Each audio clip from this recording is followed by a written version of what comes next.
Hey, Namaskar everyone. So, how you are doing? I wish and I hope you are doing perfectly fine.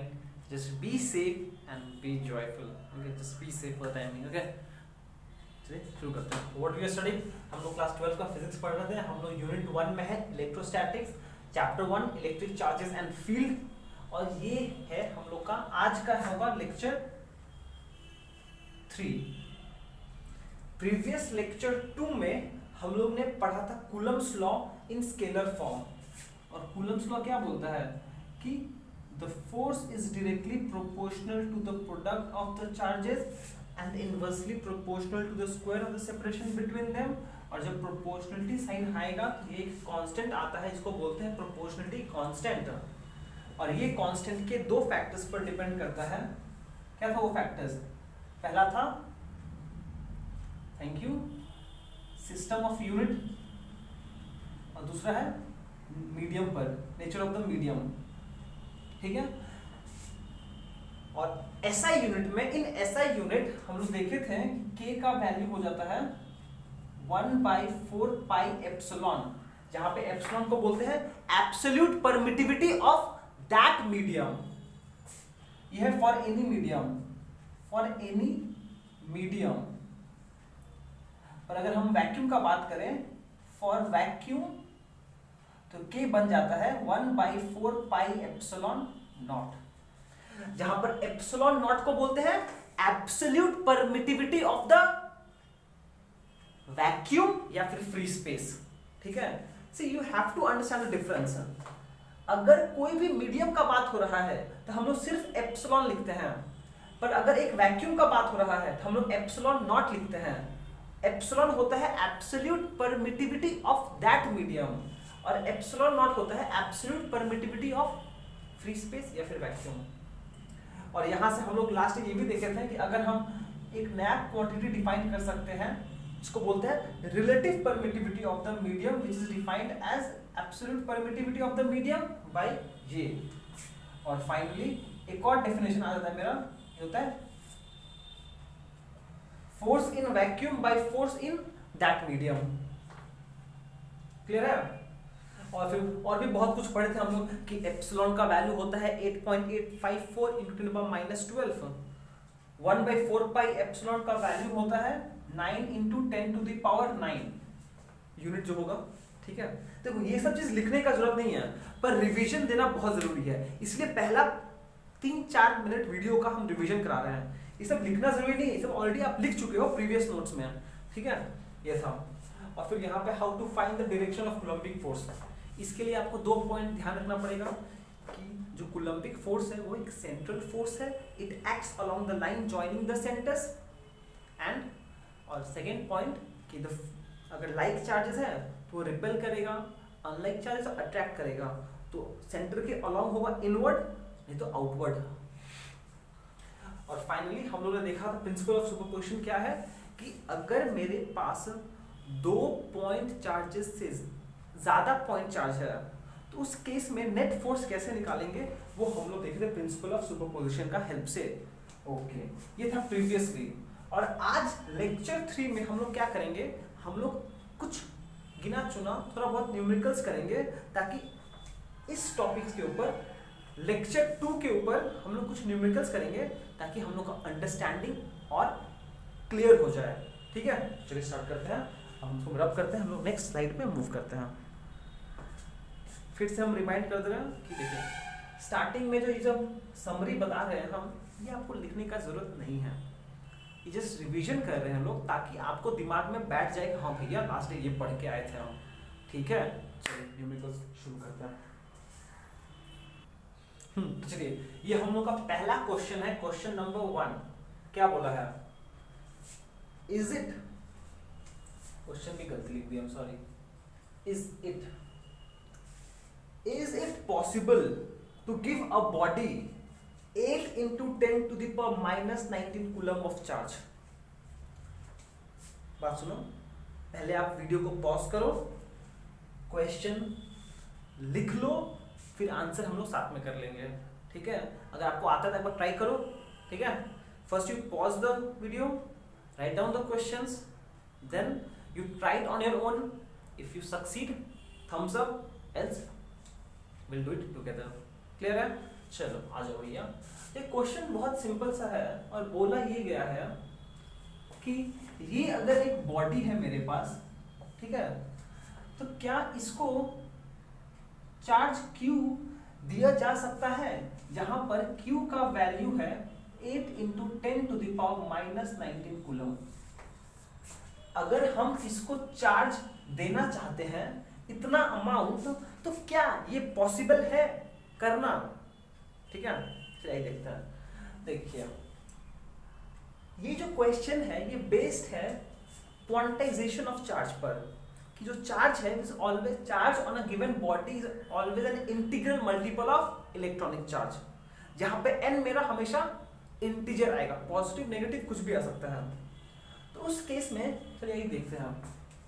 देखिए from quantization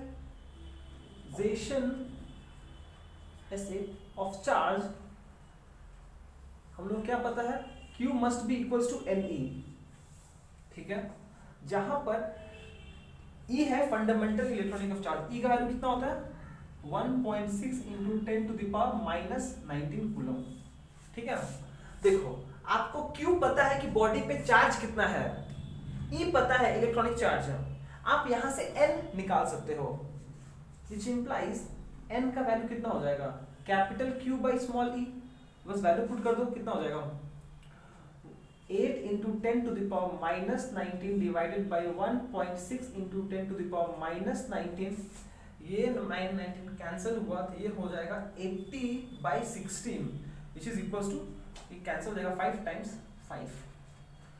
देखो n कितना आया, n आया 5 which belongs to integer. n 5 है जो एक integer है, since integer है therefore yes a body can have 8 into 10 to the power minus 19 coulomb of charge। समझ में नहीं आया? मतलब बेसिक आइडिया था कि हम लोग को टोटल चार्ज पता है और इलेक्ट्रॉनिक चार्ज पता है, ये रिलेशन पता है हम लोग को। यहां से आप देख लो कि इस चार्ज के कॉरेस्पॉन्डिंग जो n का वैल्यू है वो इंटीजर आएगा कि नहीं आएगा। अगर इंटीजर नहीं आ रहा है तो पॉसिबल नहीं है, अगर आ गया तो वेल एंड गुड। और एक और बात बोल दे हम, बोर्ड में आप लोग को कैलकुलेटर अलाउड है, सो अगर कैलकुलेशन करना हो तो यूज कर सकते हैं लोग, गलती कैलकुलेशन मत कीजिएगा लोग, ठीक है। चलो यहाँ पर हम बस क्वेश्चन को चेंज कर दे रहे, मान लो यहाँ पे हम अगर लिख देते हैं 15.5 into 10 to the power minus 19, ठीक है, कूलम। क्या इतना चार्ज दे सकते हैं हम? तो मेरा यहाँ पे सोल्यूशन क्या बनता, देख करो मत, बस समझ लो। पर therefore Q is equals to NE, तो N कितना हो जाएगा Q by E, तो Q कितना है 15.5 into 10 to the power minus 19 divided by 1.6 into 10 to the power minus 19, ये कैंसिल, तो बचा कितना 155 by 16। इसको डिवाइड कर लेते हो कितना आएगा 155 डिवाइडेड बाई 16 करने से आएगा 9.6875, आएगा 9.6875। क्या ये इंटीजर है? क्या लिखेंगे hair n equals to 9.6875 does not belong to integer। इसका मतलब होता है belongs to integer, इसका मतलब है not belongs to। तो उस केस में therefore charge of 15.5 into 10 to the power minus 19 cannot be given। देखो अब शायद आपको क्लियर हो गया होगा, एक चार्ज का वैल्यू दिया हुआ है, इसके कॉरेस्पॉन्डिंगली आप निकाल लो कितना नंबर ऑफ इलेक्ट्रॉनिक चार्ज लगेगा। अगर वो इलेक्ट्रॉनिक चार्ज इंटीजर आ रहा है वेल एंड गुड, दे सकते हैं, पॉसिबल है। पर अगर फ्रैक्शन आ गया, डेसिमल आ गया, नॉट पॉसिबल। आई होप ये क्लियर हो गया। ये क्वेश्चन हम पीडीएफ में नहीं दिया है, ये क्वेश्चन मुझे बस मन में आया कि अभी करा दे एक बार, इसलिए हम करा दिया है। ध्यान से इसको समझ लो, कॉपी कर लो। चलो नेक्स्ट क्वेश्चन अब हम लोग करते हैं। देखिए नेक्स्ट क्वेश्चन, क्वेश्चन नंबर 2 क्या बोला है, बोला गया है 2 electrons are separated by a distance of 1 angstrom. 2 electrons separated by a distance of 1 angstrom. What will be the Coulombic force between them? ठीक है, इजी क्वेश्चन, एकदम इजी है, मक्खन की तरह। देखो सिंपल सा क्वेश्चन है, बोला क्या है कि यहाँ पर एक इलेक्ट्रॉन है, यहाँ पर एक इलेक्ट्रॉन है, मतलब जो पहला चार्ज है Q1 वो भी इलेक्ट्रॉन है, दूसरा चार्ज -e, जो दूसरा चार्ज Q2 है वो भी इलेक्ट्रॉन है -e, और दोनों के बीच का जो सेपरेशन है R वो है 1 एंगस्ट्रॉम। देखो कूलम्बिक फोर्स कितना होगा, F will 1/4 pi epsilon not into Q1 into Q2 by R²। ठीक है, अब देखो यहां पर Q1 is equals to Q2 is equals to E। E क्या है, इलेक्ट्रॉनिक चार्ज है, इसका वैल्यू पता है आपको 1.6 इंटू 10⁻⁻19 कूलम। ठीक है, रहा बात आपको सेपरेशन का, सेपरेशन R कितना बोला गया है, 1 एंगस्ट्रॉम बोला गया है, बट एंगस्ट्रॉम अपने आप में SI यूनिट नहीं है, तो 1 एंगस्ट्रॉम कितना होता है 10⁻⁻10 मीटर। इसको नोट कर लीजिएगा कि 1 angstrom is equals to 10⁻⁻10 metre. Class 12 का फिजिक्स में ऐसा बहुत बार सिचुएशन अराइज होगा जहां पे ये कन्वर्जन आपको यूज करना पड़ेगा, तो प्लीज इसको नोट कर लीजिएगा कि 1 angstrom is equal to 10⁻⁻10 metre. अब बस यहाँ पे वैल्यूज पुट कर दीजिए, 1/4 पाई एप्सिलॉन नॉट का वैल्यू लास्ट में याद कराए थे कितना होता है, 9 इंटू 10⁹ इंटू Q1 और Q2 का वैल्यू पता है हम लोग को, 1.6 into 10⁻⁻19 into 1.6 into 10⁻⁻19 whole divided by R²। R कितना है 10⁻10 हो जाएगा, क्लियर है? ओके चलो सॉल्व कर दो, ये हो जाएगा 9 इंटू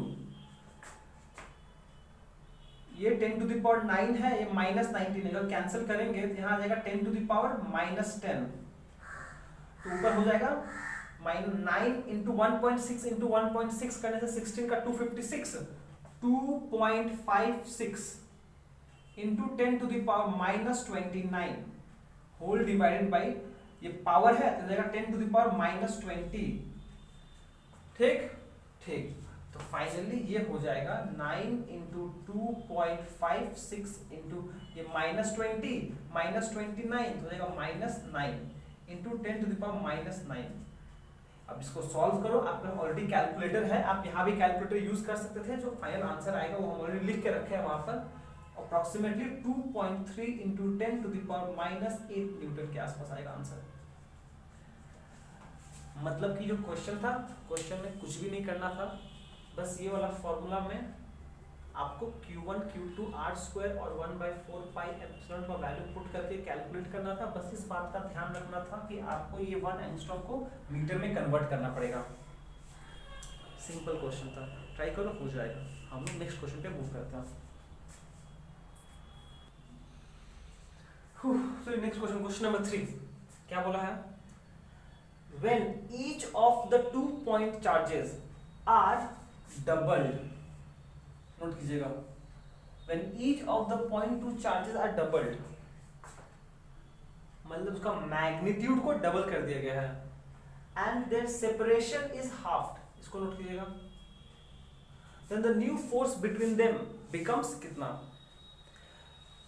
क्वेश्चन ऐसा है कि इनिशियली मान लीजिए आपके पास ये एक चार्जेस है, एक चार्ज है Q1, ये एक चार्ज है Q, और ये भी एक चार्ज है Q, दोनों का चार्ज सेम है Q Q, ठीक है, और इन दोनों के बीच का सेपरेशन R है, तो इन दोनों का बीच का फोर्स कितना होगा, इनिशियल फोर्स इनिशियल कितना होगा 1/4 pi epsilon not into Q into Q by R square, दोनों का प्रोडक्ट बाई सेपरेशन का स्क्वायर, ठीक है। मतलब ये हो जाएगा 1/4 epsilon naught Q square by R square, ये हो गया इनिशियल फोर्स, ठीक है। ओके, बाद में क्या हो रहा है, फाइनली सिचुएशन में थोड़ा चेंजेस आया है, और वो चेंजेस क्या है, चेंजेस ये है कि जो चार्ज पहले Q था अब डबल हो गया है, 2 गुना हो गया है। चार्ज जो पहले Q था अब वो 2 गुना हो गया है, ठीक है। और जो सेपरेशन है वो पहले से आधा हो गया है, आधा हो गया मतलब हाफ हो गया है। अब जो भी पहले का सेपरेशन था उसका आधा हो गया है। इस केस में जो फोर्स है फाइनल वो कितना हो जाएगा, वो हो जाएगा 1/4 एप्सिलॉन नॉट। देखो अब ध्यान से, यहां पर क्या मल्टीप्लाई होगा, 2Q into 2Q divide by separation का स्क्वायर, मतलब R/2 का होल स्क्वायर। ये कितना हो जाएगा, ये हो जाएगा 1/4 एप्सिलॉन नॉट, 2 इंटू 2 हो जाएगा 4Q square divide by R square by 4। अब ये 4 ऊपर चला जाएगा तो ये बन जाएगा 1/4 epsilon naught, 4 into 4 16Q square by R square. मतलब ये एज इफ क्या है, ये है 16 into 1/4 epsilon naught Q square by R square. तो फाइनली क्या हुआ, ये कौन सा फोर्स है मेरा, ये इनिशियल फोर्स है, तो हम बोल सकते हैं ये हो गया 16 टाइम्स द F इनिशियल। दिखाई दे रहा ना, दिखाई दे रहा है। इसका मतलब क्या हुआ, that is the force becomes 16 times the initial force. देखिए समझ में आया कि नहीं आया, सिंपल सा क्वेश्चन था। इनिशियली कोई भी एक सिचुएशन था, मुझे पता नहीं था कि 2 चार्जेस था, उसका मैग्नीट्यूड मुझे जाना भी नहीं है, सेपरेशन था। इस केस में जो फोर्स था वो था 1/4 epsilon Q square by R square. अब क्या हुआ, अब हम लोग सेपरेशन को हाफ कर दिए हैं और मैग्नीट्यूड डबल कर दिए हैं, तब हम फिर कॉरस्पॉन्डिंग फोर्स निकाल लिए हैं। और यहाँ से फोर्स निकालने के बाद देखा जा रहा है कि ये 16 गुना है इनिशियल फोर्स, बस दैट्स इट, ठीक है। इसी पर बेस्ड एक और क्वेश्चन पीडीएफ में है, इसी पर बेस्ड एक और क्वेश्चन है पीडीएफ में, उसको भी खुद से ट्राई कीजिएगा। सॉल्यूशन दिया हुआ है, एक बार खुद से आप ट्राई कीजिएगा क्वेश्चन पढ़ के, ठीक है। चलिए हम नेक्स्ट क्वेश्चन पे मूव करते हैं अब। ओके, ये है क्वेश्चन नंबर 5 जो आप लोग का होमवर्क है। क्वेश्चन नंबर 5 होमवर्क है आप लोग के, ठीक है। क्वेश्चन क्या बोला कि यहाँ पे the magnitude of charge, if both the magnitude of charge and the separation between them is half।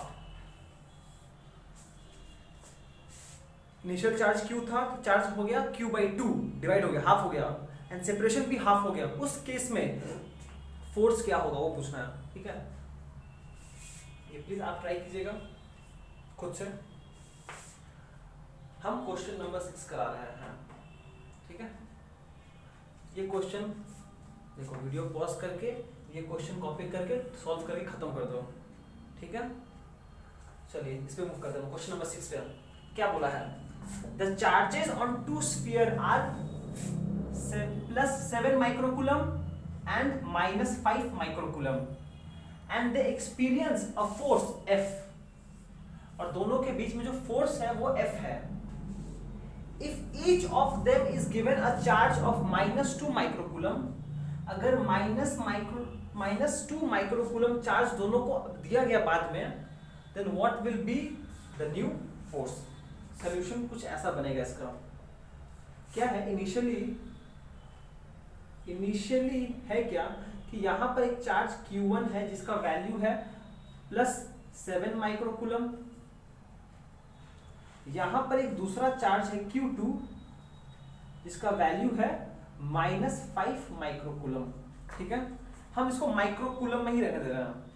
मान लेते हैं दोनों के बीच का सेपरेशन R है, तो फोर्स, और बोला गया है फोर्स कितना है, फोर्स F है, और वो कितना होगा 1/4 epsilon naught Q1 into Q2 by R square, मतलब 7 microcoulomb into -5 microcoulomb by R square. ये कितना हो जाएगा? Plus minus (1/4πε0)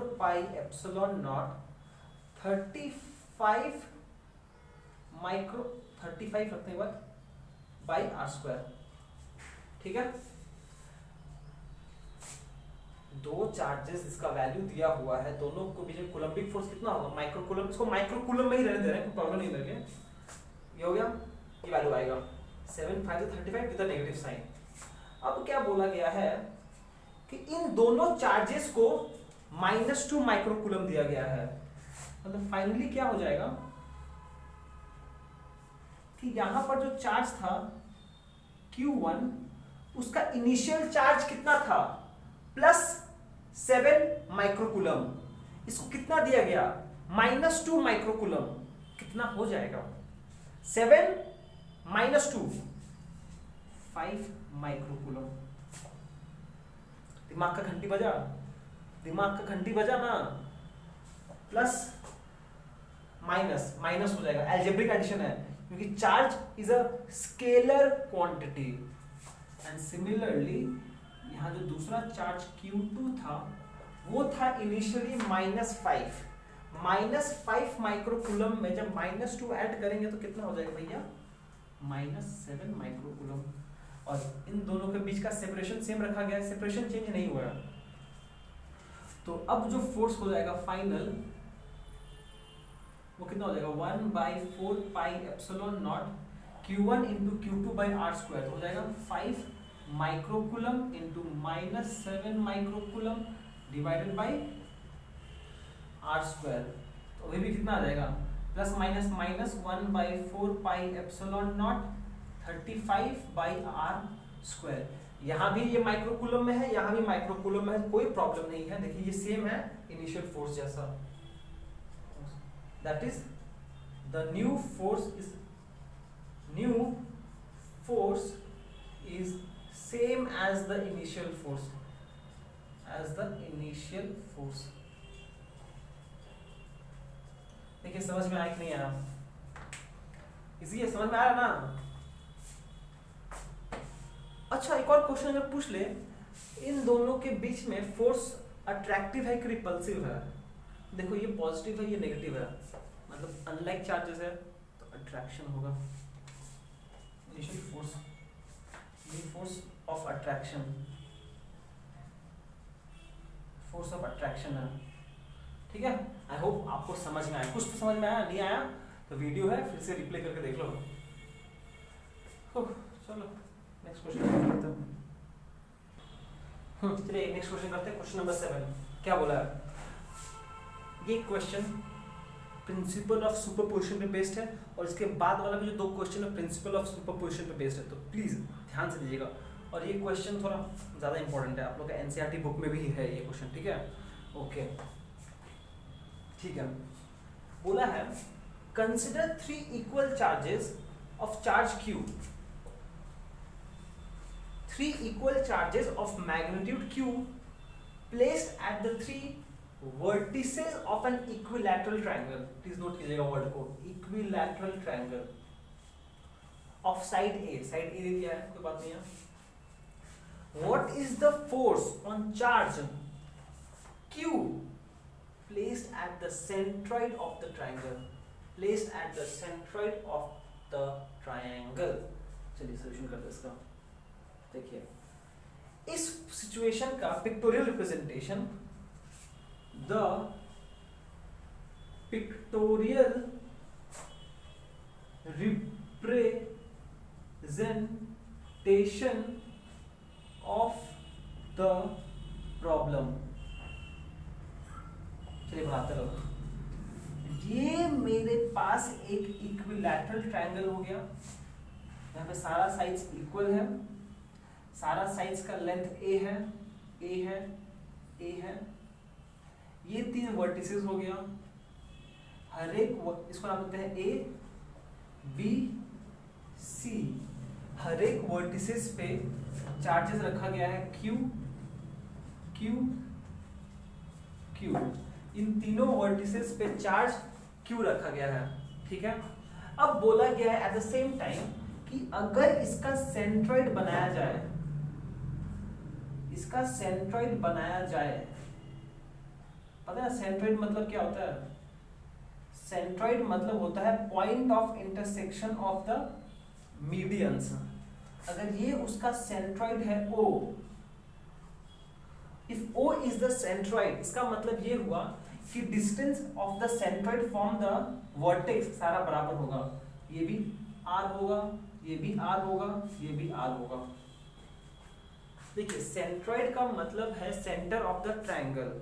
centre of the triangle का मतलब है कि the distance of the centroid from each vertex is the same.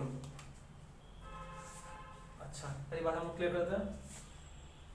ABC is equilateral triangle, equilateral triangle, that is, इसका मतलब क्या हुआ? इसका मतलब हुआ कि AB is equals to BC is equals to CA is equals to A, ठीक है। And O is the centroid, O is the centroid which implies OA will be same as OB will be same as OC which is equals to R से मान लेते हैं इन तीनों distance बराबर है और वो R के बराबर है, बस बोलते रहे। और इस सेंट्रॉइड पे एक चार्ज रखा गया है कैपिटल Q। इस सेंट्रॉइड पे चार्ज रखा गया है कैपिटल Q। आपको बोला है what is the force on this charge Q, मतलब what is the net force. अब बात समझ में आ रहा है? प्रिंसिपल ऑफ सुपरपोजिशन कहां पे यूज होगा? यहां पर ये एक चार्ज है कैपिटल Q और यहां पे मल्टीपल चार्जेस है 1 2 3। तो मुझे क्या करना पड़ेगा? मुझे निकालना पड़ेगा what is the force on charge capital Q due to this charge, due to this charge and due to this charge. और फाइनली तीनों को हम फिर बाद में ऐड करेंगे। ऑब्वियसली वेक्टर एडिशन करेंगे हम लोग, ठीक है। ओके इतना क्लियर है? जगह कितना मेरे पास? जगह है मेरे पास बहुत नहीं, जगह बहुत नहीं है मेरे पास, पर फिर भी कोई बात नहीं, चलो स्टार्ट करते हैं। ये क्लियर है? इतना इन्फॉर्मेशन क्लियर है? करेंगे क्या हम? कैसे करेंगे हम लोग? कैलकुलेट करेंगे what is the force on Q due to A, due to ये, ड्यू टू ये, और फिर तीनों को वेक्टोरियली ऐड कर दें। चलिए देखते हैं कैसे करते हैं हम लोग। ओके चलिए, force on charge Q due to charge at vertex A equals to is कितना हो जाएगा? चलो इसको हम F1 बोलते हैं, और F1 का वैल्यू क्या होगा? मैग्नीट्यूड क्या होगा? ये है सेपरेशन,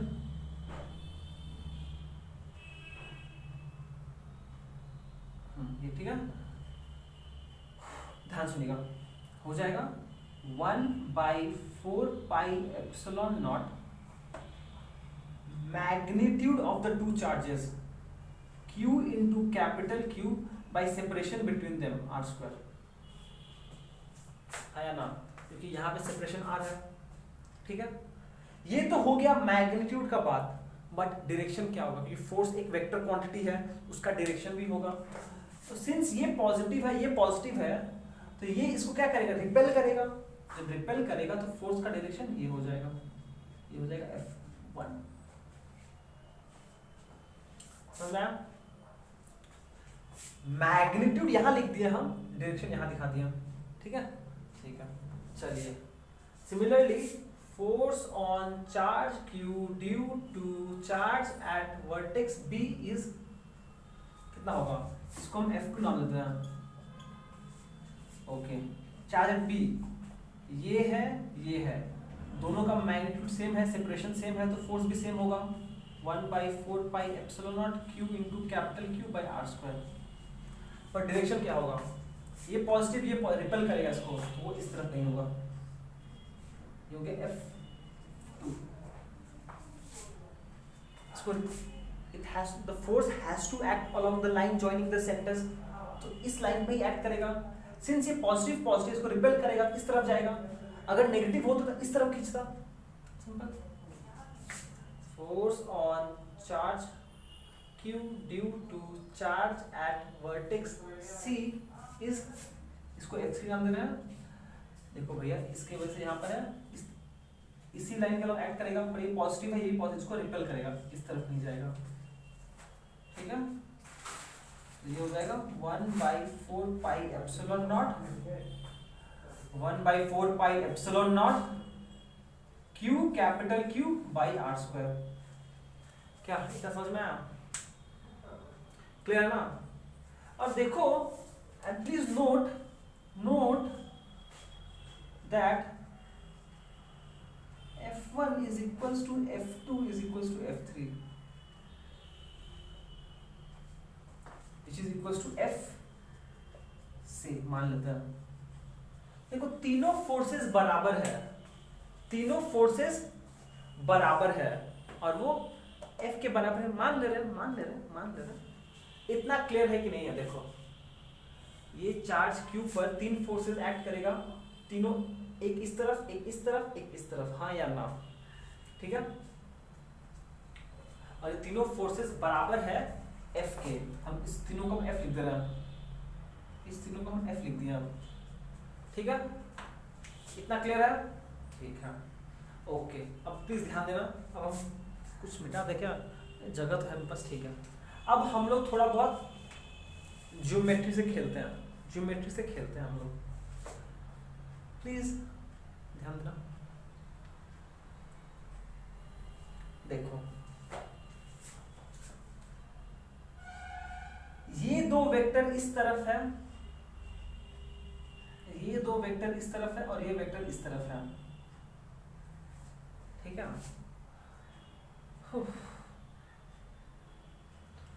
कैसे किया? दो तरीका है मेरे पास करने का, चलो कोई और तरीके से कर देते हैं हम लोग। ठीक है, नोट करो, ये इक्विलैटरल ट्रायंगल है, ये पूरा एंगल कितना होगा? 60 डिग्री। ये अगर एक इक्विलैटरल ट्रायंगल है तो पूरा एंगल 60 डिग्री के बराबर होगा, और ये हाफ एंगल होगा 30 डिग्री के बराबर। सिमिलरली ये एंगल भी 30 डिग्री के बराबर होगा। इतना क्लियर है कि नहीं है? अब थिंग्स थोड़ा कॉम्प्लिकेट होता जाएगा, तो प्लीज थोड़ा सा अटेंशन देना। 30 डिग्री, 30 डिग्री। अब प्लीज नोटिस करना हम क्या कर रहे हैं। ये जो पॉइंट O है, यहां पर हम एक कोऑर्डिनेट एक्सिस बना रहे हैं। ये जो पॉइंट O है, यहां पर हम एक कोऑर्डिनेट एक्सिस बनाएंगे, कुछ ऐसा। ये पॉइंट O है, ये हो गया नीचे की तरफ एक y एक्सिस, और ये हो गया x एक्सिस। नीचे एक वेक्टर है f, यहां पर एक वेक्टर है f, और यहां पर एक वेक्टर है f। ठीक है, इस केस में ये एंगल अगर 30 है, तो अगर ऐसे अगर हम बनाते हैं, ये एंगल अगर 30 है तो ये एंगल भी 30 होना पड़ेगा। Reason, corresponding angle. अगर दो लाइंस ऐसे है और ऐसे कटता है तो ये एंगल और ये एंगल बराबर होता है, जिसको बोलते हैं कॉरेस्पॉन्डिंग एंगल। सिमिलरली ये एंगल अगर 30 है तो ये एंगल भी 30 होना पड़ेगा, कॉरेस्पॉन्डिंग एंगल। देखो कितना क्लियर है कि नहीं है? प्लीज देखो यार क्या किया हम। पहली बात, ये एक इक्विलैटरल ट्रायंगल था, इसका सेंट्रोइड पे चार्ज क्यू रखा गया था। सेंट्रोइड पे रखने की वजह से ये तीनों सेपरेशन सेम होगा, तीनों सेपरेशन सेम होने की वजह से तीनों फोर्स बराबर हो गया। अब हम ध्यान दे रहे हैं कि ये एंगल 30 है तो ये एंगल भी 30 होगा, कॉरेस्पॉन्डिंग एंगल। ये एंगल अगर 30 है तो ये एंगल भी 30 होगा, कॉरेस्पॉन्डिंग एंगल। फिर हमने क्या किया है, इसका एक ब्लॉक डायग्राम यहाँ पे बना दिया। ये डायग्राम बना लो प्लीज आप, ये डायग्राम प्लीज आप बना लो। ठीक है, ठीक है। अब हम बहुत कुछ मिटाने वाले हैं, सब मिटा देने वाले हैं। ठीक है, चलो देखो भाई, ये क्वेश्चन थोड़ा लेंथी है, बस समझ लो प्लीज एक बार, बस एक बार समझ लो। पहली बार कर रहे हो तो समझना डिफिकल्ट होगा। ठीक है, अब देखिए हम लोग क्या करेंगे। हम लोग इस वेक्टर को रेक्टेंगुलर कंपोनेंट्स में डिवाइड कर देंगे। हम लोगों को पता है कि अगर ये एक वेक्टर है r, ये एंगल थीटा है, तो जो एंगल से बना हुआ है वो होता है r cos थीटा, और जो परपेंडिकुलर है वो होता है r sin थीटा। ये क्लास 7 में आप लोग पढ़ चुके हो, सॉरी क्लास 11 में पढ़ चुके हो, 11 में। उस केस में ये जो एंगल बनेगा यहाँ पर वेक्टर बनेगा, अगर हम इसका रेक्टेंगुलर कंपोनेंट ले इस तरफ, ये हो जाएगा f cos 30 डिग्री, और इस तरफ जो बनेगा उसका वो होगा f sin 30 डिग्री। ओके चलो आ जाओ, सॉरी हम एक्सप्लेन कर सिचुएशन क्या हो रहा है, फिर से सिचुएशन एक्सप्लेन करते के बाद देखो। ये आपके पास एक वेक्टर है यहाँ पर f, तो इसका अगर हम रेक्टेंगुलर कंपोनेंट्स लें तो ये वेक्टर हट जाएगा, यहाँ पे आ जाएगा f cos 30 और यहाँ आ जाएगा f sin 30। हमने क्या किया, ये जो वेक्टर था उसका रेक्टेंगुलर कंपोनेंट्स ले लिया। नहीं समझ में आया कुछ भी आपको लोग को, तो जरूर फिर से बात है समझा देते हैं प्लीज, ये बहुत जरूरी है समझना, ये ट्रिक समझना बहुत जरूरी है, क्योंकि भैया ये हर जगह काम आएगा आपको, ठीक है। बात ये हो रहा है, लिखो on resolving the vector, on resolving the forces, on resolving the forces होगा क्या कि ये पॉइंट O था,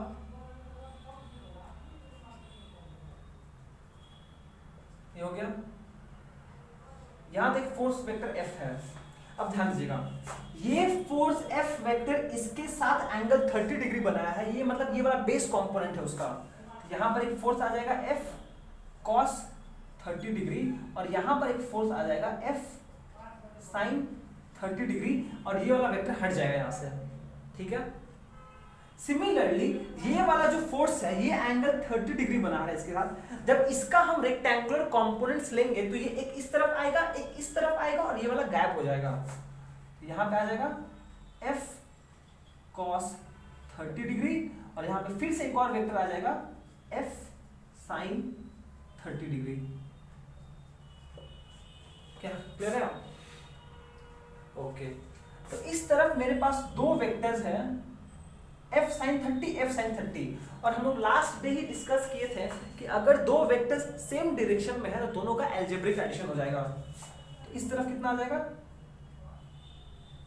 f sin theta plus f sin theta, ये हो जाएगा 2f sin theta, 2f sin theta, और ये हो जाएगा कितना sin 30 डिग्री, sin 30 कितना होता है, हाफ होता है, ये हो जाएगा 2f इंटू हाफ, ये कैंसिल, इधर f। तो नोटिस करो यहां पर अगर एक चार्ज कैपिटल Q रखा गया है तो ऊपर की तरफ एक फोर्स एक्ट करेगा F, नीचे की तरफ एक फोर्स एक्ट करेगा F, मतलब ये ऊपर वाला और नीचे वाला म्यूचुअली कैंसिल हो जाएगा। इस तरफ एक फोर्स एक्ट करेगा F cos 30 डिग्री, इस तरफ भी एक फोर्स एक्ट करेगा F cos 30 डिग्री, मतलब कि जितना फोर्स से इधर खींचा जा रहा है इधर, ये भी म्यूचुअली कैंसिल हो जाएगा। Therefore, all the forces mutually cancels out,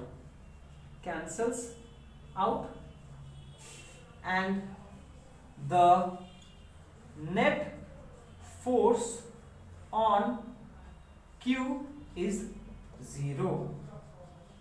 Please, I request you all, please इसको अच्छे से समझो, प्लीज अच्छे से समझो कैसे किया गया था, हर एक पॉइंट एक एक लाइन को अच्छे समझ लो, ठीक है। ओके चलिए अब हम नेक्स्ट क्वेश्चन पे मूव करते हैं। चलिए नेक्स्ट क्वेश्चन करते हैं, सिंपल क्वेश्चन है, देखो charges 5 into 10 to the power -7 coulomb, -2.5 into 10 to the power -7 and 1 into 10 to the power -7, ये वाला और ये वाला are fixed at the three vertices of an equilateral triangle ABC. A पर इसको रखा गया है, B पर इसको रखा गया है, C पर इसको रखा गया है, of side 5 सेंटीमीटर, साइड भी दे दिया है, find the electric force on the charge C due to the others. मतलब सिस्टम कैसा है, सिस्टम कुछ ऐसा है देखने में, ये A B C, यहाँ पर एक चार्ज रखा गया है, यहाँ पे एक चार्ज रखा गया है, यहाँ पे एक चार्ज रखा गया है। यहाँ पे चार्ज कितना रखा गया है, मान लेते हैं Q1 कितना है, ये 5 into 10 to the power -7 coulomb. यहाँ पर है Q2 कितना है, -2.5 इंटू 10 टू द पावर -7, बचा क्या। और यहाँ पे रखा गया है Q3 जो हो गया कितना है भैया, 1 into 10 to the power -7 coulomb. ये पॉजिटिव चार्ज है, ये पॉजिटिव चार्ज है, ये नेगेटिव चार्ज है, ठीक है। और बोल दिया गया है ये इक्विलैटरल ट्रायंगल है जिसका साइड है 5 सेंटीमीटर, 5 सेंटीमीटर, 5 सेंटीमीटर। और बोला क्या गया है, बोला क्या है कि ये जो चार्ज Q3 रखा गया है, what is the net force on this due to these two charges. मतलब कि इस पर कितना फोर्स एक्ट करेगा इन दोनों के वजह से, ठीक है। चलिए ये स्टार्ट करते हैं। देखो force on charge Q3 at C due to charge at A due to Q1, directly लिखो भाई, ड्यू टू Q1 कितना हो जाएगा, इसको मान ले रहे F1 है, कितना हो जाएगा 1/4 pi epsilon not into Q1 into Q2 by R square. Q1 कितना है 5 इंटू 10 टू द पावर -7, ये तो हो गया 1 into 10 to the power -7 by, okay okay okay okay. यहाँ पे नोटिस करो ये जो A है, A का वैल्यू जो है यहाँ पर 5 सेंटीमीटर है, पर ये जो 5 सेंटीमीटर है वो SI यूनिट नहीं है, इसको मीटर में कन्वर्ट करने के लिए 5 into 10 to the power -2 metre, तो ये हो जाएगा 5 इंटू 10 टू द पावर -2 का स्क्वायर, ठीक है। इसको सॉल्व कर लो, इसको सॉल्व करोगे कितना आएगा, देखो भैया आपके पास कैलकुलेटर है, ठीक है, इसका वैल्यू हो जाएगा 9 इंटू 10 टू द पावर 9, यहाँ पे आ जाएगा 5 into -7 -7 10 to the power -14 divided by 5 का हो जाएगा 25 और 10 का हो जाएगा -4, ठीक है। अब काटा कुटी करो, ये 5 इससे कैंसिल होगा तो नीचे आ जाएगा 5, ये इससे कैंसिल होगा तो यहाँ आ जाएगा 10 टू द पावर -10, ये इससे कैंसिल हो जाएगा 10 टू द पावर -1 आ जाएगा, मतलब ये हो जाएगा 9/50 which is equals to 18/100 equals to 1.8 newton, 1.8 newton. बस कैलकुलेशन करके 1.8 न्यूटन आएगा, नहीं आ रहा है तो कैलकुलेटर यूज करो। ऑल्सो अच्छा, ये पॉजिटिव है और ये भी पॉजिटिव है, तो ये क्या करेगा, इसको अट्रैक्ट करेगा कि रिपेल करेगा, फोर्स इस पे एग्जर्ट हो रहा है, तो ये बंदा इसको अपने तरफ खींचेगा कि रिपेल करेगा। जो फोर्स होगा वो इस लाइन के अलॉन्ग ही होगा, इधर इस तरफ होगा, इधर इस तरफ होगा, सेंट्रल फोर्स है इधर, because this Coulombic force is a central force, ये पॉजिटिव है, ये पॉजिटिव, इसको रिपेल करेगा इस तरफ, ये हो गया F1, इस तरफ जाएगा, ठीक है, ठीक है, okay. Also force on charge at C due to charge Q2 is कितना हो जाएगा, चलो इसको हम F2 ले लेते हैं, F2 कितना आएगा, इसका वैल्यूज पुट करो, ठीक है, और आप देखना कैलकुलेट करके आपका आंसर आएगा 0.9 न्यूटन। आप कैलकुलेट कर देखना आंसर आएगा 0.9 न्यूटन, क्योंकि इसमें और इसमें कोई डिफरेंस नहीं है, बस यहाँ पर 2.5 है, इसका आधा है, तो आंसर इसका आधा हो जाएगा 0.9 न्यूटन। आगे प्लीज फॉर्मूला पुट करके कैलकुलेट करना, देखो 0.9 न्यूटन आता है कि नहीं आता है। एक सेकेंड, हाँ एक सेकेंड 9/8 18/100 सॉरी आएगा 0.18 आएगा, 0.18 न्यूटन आएगा, सॉरी गलती कर दिया, 0.18 न्यूटन या फिर 0.09 आएगा, 0.09 न्यूटन, 0.09 न्यूटन और ये 0.18 न्यूटन आएगा, ठीक है। और ये वाला फोर्स किस तरफ होगा, देखो ये नेगेटिव है, ये पॉजिटिव है, तो ये बंदा इसको अपनी तरफ अट्रैक्ट करेगा, तो ये इस तरफ जाएगा, ठीक है, ठीक है। तो आपको पास F1 का वैल्यू कितना है, हम बस नोट कर लें यहाँ पर, F1 का वैल्यू आया 0.18 न्यूटन और F2 का वैल्यू आया 0.09 न्यूटन, ठीक है।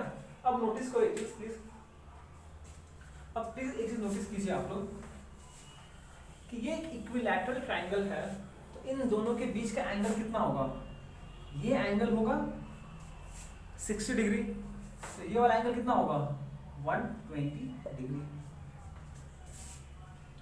क्योंकि angle formed by straight line अगर ये 60 है, ये होगा 180 माइनस 60 120 के बराबर, ठीक। तब हम लोग, आप लोग क्लास 11 में ये भी पढ़े हो कि अगर दो वेक्टर्स है जिसके बीच का एंगल 91 थीटा है, जो भी है उसके बीच में, therefore the resultant of F1 and F2 are F net is equals to square root of F1 का स्क्वायर प्लस F2 का square plus twice F1 into F2 into cos 120, ठीक है। बस आप F1 का वैल्यू पता है आपको, F2 का वैल्यू पता है, बस इसमें पुट कीजिए, कैलकुलेटर भी है आपके पास। F1 कितना हो जाएगा 0.18 का स्क्वायर प्लस 0.09 का स्क्वायर प्लस 2 इंटू, अच्छा cos 20 कितना होता है, cos 120 मतलब साइन, मतलब ये हुआ cos 90 प्लस 30, cos 90 प्लस 30 कहने का मतलब इसका साइन हो जाएगा sine 30, but cos in 1 2 negative, तो माइनस साइन 30 हो जाएगा, मतलब माइनस हाफ आएगा, माइनस हाफ आएगा, तो 2F1 into F2 minus half, तो ये प्लस माइनस यहाँ पे, ये प्लस था ये माइनस है, तो यहाँ क्या हो जाएगा, ये कितना कैलकुलेशन करना पड़ता है यार, कैलकुलेटर यूज करो, कैलकुलेटर 0.8 का स्क्वायर प्लस 0.09 का स्क्वायर माइनस 0.18 इंटू 0.09, फिर लास्ट में उसका स्क्वायर रूट कर दो, सिंपल सिंपल चीज है। हम लोग कैलकुलेटर है हमारे पास, कुछ चिंता बात नहीं है। 0.18 का स्क्वायर प्लस 0.09 का स्क्वायर प्लस ये हो गया इतना minus 0.18 into 0.09, good answer, point something आ रहा है, 0.1558 के पास आ रहा है, अप्रोक्सीमेटली 0.16 बोल सकते हैं Newton, answer approximately 0.16 Newton approximately, ठीक है। आई होप क्लियर है आपको, आई होप आपको समझ में आ रहा है कि प्रिंसिपल ऑफ सब्स्टिट्यूशन कैसे काम कर रहा है, ठीक है। चलो next question,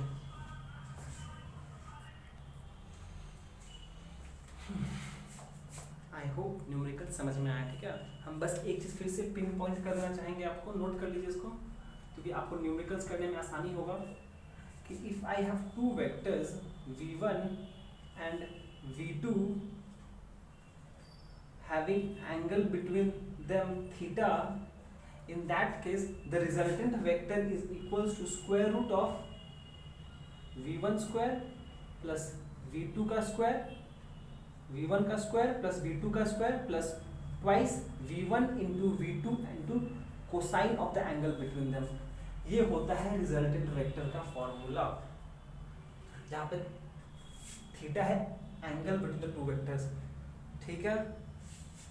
and just pin point separate thing, if theta is equals to 0 degree, मतलब दोनों वेक्टर्स सेम डायरेक्शन में है, ये एक वेक्टर है, ये एक वेक्टर है बी, अच्छा रुक जाओ, थीटा 0 मतलब दोनों वेक्टर्स सेम डायरेक्शन में है, उस केस में जो रिजल्टेंट है दोनों का एल्जेब्रिक एडिशन होता है, ठीक है। If theta is equal to 180 degree, मतलब एंटी पैरेलल है, एक इस तरफ है एक इस तरफ है, इस केस में जो रिजल्टेंट है दोनों का एल्जेब्रिक सब्ट्रैक्शन होगा। और कौन सा माइनस कौन सा, बड़ा वाला माइनस छोटा वाला। अगर ये a है ये b है तो a माइनस b, ठीक है। और डायरेक्शन कौन सा होगा, बड़ा वाला की तरफ, यहां तो डायरेक्शन इस तरफ ही होगा। और वही अगर if theta is equal to 90 degree, उस केस में मतलब अगर ऐसा है, उस केस में जो रिजल्टेंट वेक्टर होगा वो होगा square root of a square plus b square. क्यों, क्योंकि जो cos 90 का वैल्यू है 0 होगा तो ये पार्ट गायब हो जाएगा, तो बचेगा रिजल्टेंट का ये। प्लीज ध्यान रखिएगा, अगर सेम डायरेक्शन में है तो एल्जेब्रिक एडिशन, अगर ऑपोजिट डायरेक्शन में है तो एल्जेब्रिक सब्ट्रैक्शन, और डायरेक्शन कौन सा होगा, बड़ा वाला वेक्टर की तरफ। और अगर 90 डिग्री है तो रिजल्टेंट ऐसे निकालते हैं हम लोग, ठीक है। ओके, तो हम कुछ क्वेश्चंस और दे रहे हैं, 2 क्वेश्चन हम दे रहे हैं आपको, 2 क्वेश्चंस और दे रहे हैं, तो उसको प्लीज ट्राई कीजिएगा आप लोग खुद से।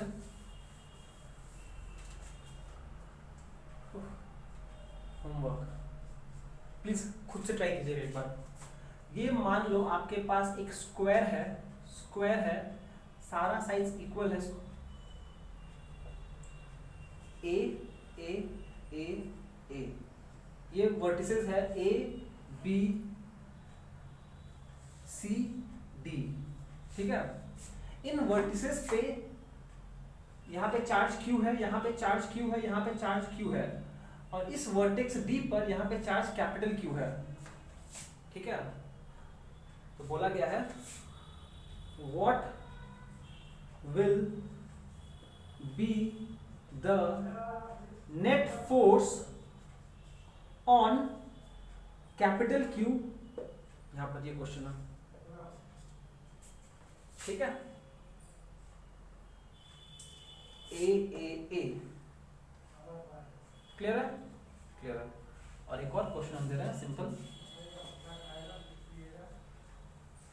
यहाँ पर भी आपके पास ये एक स्क्वायर है, यहाँ पे चारों साइड्स इक्वल है, ए बी सी डी, यहाँ पे भी चार्ज Q है, यहाँ भी चार्ज Q है, यहाँ भी चार्ज Q है, यहाँ भी चार्ज Q है, ठीक है। अब इन दोनों का हम एक डायगोनल बना दिया है, ये दोनों का डायगोनल्स है, ये साइड A है, ये साइड A है, ये साइड A, ये साइड A, ठीक है। ये इसका point of intersection of diagonals है। यहाँ पर चार्ज कैपिटल Q रखा गया, ये पॉइंट O है, और पॉइंट O पे चार्ज Q रखा गया है। फिर से क्वेश्चन है, what is the net force on Q due to the other charges, due to the other charge on Q due to the other charges, due to other charges। हम बस pin point कर देना चाहेंगे आपको basic चीज फिर से। अगर एक स्क्वायर का साइड A है तो डायगोनल कितना होता है, स्क्वायर का अगर स्क्वायर का साइड A है, इसका डायगोनल होता है √2a, and the diagonals of square bisect each other equally, bisect each other equally। ये सारा पॉइंट्स आप यूज करोगे तो आपका क्वेश्चन सॉल्व हो जाना चाहिए। दिखाई दे रहा है सारा पॉइंट्स, दिखाई दे रहा है। ये दोनों क्वेश्चन होमवर्क है, प्लीज ट्राई कीजिएगा, दिमाग से शांति से ट्राई कीजिएगा, हो जाएगा। Just use your brain a bit, it will be done, हो जाएगा, इजी है, ठीक है। आज का वीडियो लंबा बना है, आज का वीडियो कुछ थ्योरी नहीं था, बस न्यूमेरिकल्स आपको समझना पड़ेगा। हम क्वेश्चन भी लिखते हैं, फिर आपको क्वेश्चन एक्सप्लिसिटली सॉल्व भी कराते हैं, तो टाइम लगेगा इसमें, ठीक है। पर अगली बार जब आप क्वेश्चन सॉल्व करोगे देखना बहुत जल्दी जल्दी क्वेश्चन सॉल्व होगा, ठीक है। चलो फिर, thank you so much, have a great day ahead.